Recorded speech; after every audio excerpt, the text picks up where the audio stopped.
You guys that have seen some of my other videos know that I'm a foundationalist. Relativism is a scourge. Everything relates to everything else. It's only relative to everything else for people who don't really want to investigate the chains of contingency that happen in the background. They don't really want to understand how things relate. They just want to pretend like it's not important. This goes for everything, including moral truths. But I can't go as far as moral realism, in that moral propositions exist as objective facts independent of the human mind. Moral propositions emerge out of an objective reality that existed long before humans existed. But also, human reality adds another element: agency. Agency is an objective fact. So physical reality and agency exist. Without physical reality and agency, moral propositions are just potential. At this point, you have to have the conversation, is potential existent? If you consider potentiality existent,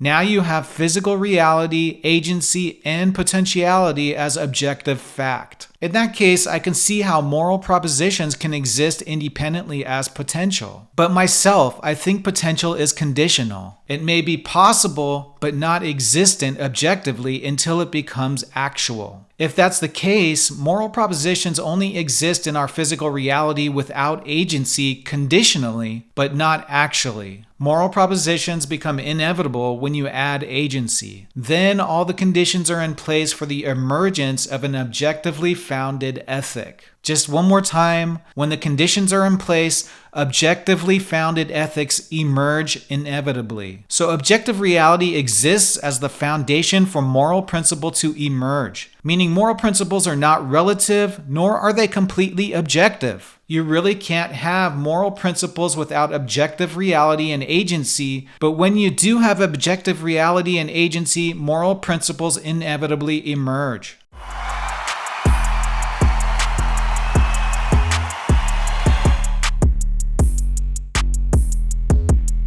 Moral realism is a philosophical position asserting that there are objective moral facts and values that exist independently of human beliefs or perceptions. According to moral realism, certain actions are right or wrong, and certain values are good or bad regardless of what individuals or societies believe about them. Key points of moral realism include objective moral truths. Objective moral truths are principles of right and wrong that exist independently of human beliefs, opinions, or cultural norms. They assert that certain actions or values are inherently moral or immoral, regardless of individual or societal perspectives. Proponents argue that these truths are universal and can be discovered through reason, experience, or intuition, suggesting a moral order intrinsic to the nature of reality itself. This is a conflict within moral realism itself, because objective moral truths require human perception, but moral realism says objective truths exist on their own. Cognitivism. Cognitivism in ethics is the view that moral statements such as lying is wrong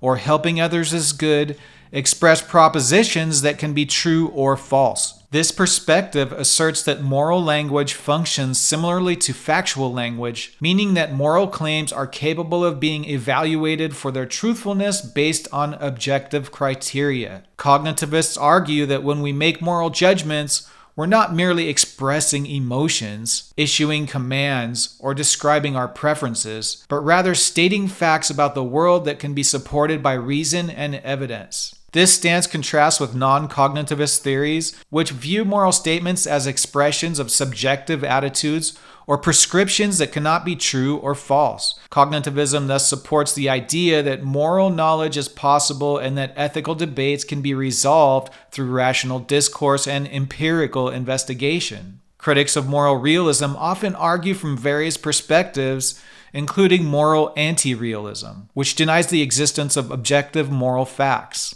Subjectivism, which bases moral truths on individual or cultural beliefs, and relativism, which holds that moral truths are relative to specific social or cultural contexts. Moral anti-realism. Moral anti-realism is the philosophical position that denies the existence of objective moral facts or truths.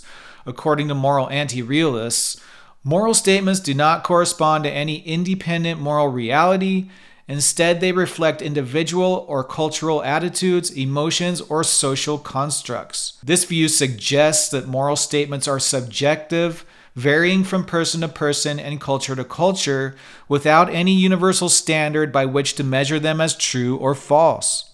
Moral anti-realism encompasses various theories such as emotivism, which sees moral statements as expressions of emotional responses, and relativism, which posits that moral truths are relative to specific cultural or individual frameworks. Critics of moral anti-realism argue that it undermines the possibility of objective moral criticism and progress, while proponents believe it provides a more accurate account of the diversity and complexity of moral beliefs. Subjectivism. Subjectivism in ethics is the theory that moral judgments and values are contingent upon individual perspectives and personal feelings. According to subjectivism, statements like stealing is wrong or charity is good are expressions of an individual's beliefs, emotions, or attitudes rather than objective truths. This view implies that moral disagreements are akin to differences in taste or preference, as there are no independent moral facts to arbitrate between conflicting viewpoints. Subjectivism emphasizes the role of personal experience and context in shaping moral outlooks.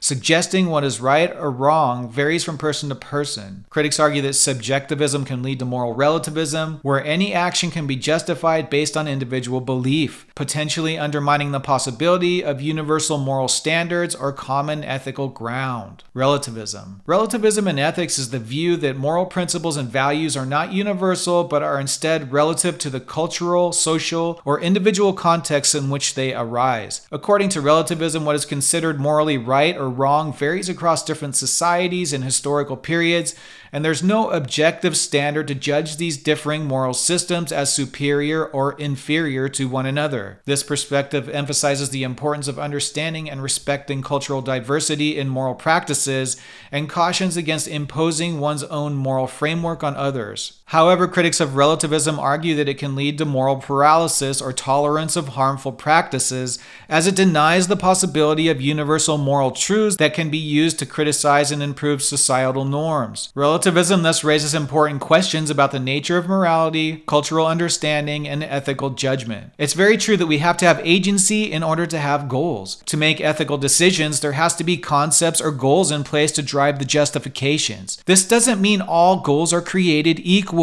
Typically, people fall off the path to relativism because they immediately think who has the right to put one goal over another. It's not so much about rights. For instance, basic utilitarianism works. It does have to be managed. But anybody who says, hey, it has to be managed so it doesn't work, is somebody who wants to tell everybody what to do, even if it's to tell everybody to do nothing. We know what suffering and death is. It's common sense to avoid it to start. If it's common sense to avoid it for the individual, of course it's going to be common sense to avoid it for the group. A group is a set of individuals. Of course it's going to be common sense in the largest sense to avoid it for as many people as possible. This is an emergent moral principle that can't be avoided. It's a first-level emergence based on physical reality and the conditions of life itself. You don't get to choose these conditions. People argue about things and I just feel like they don't have to.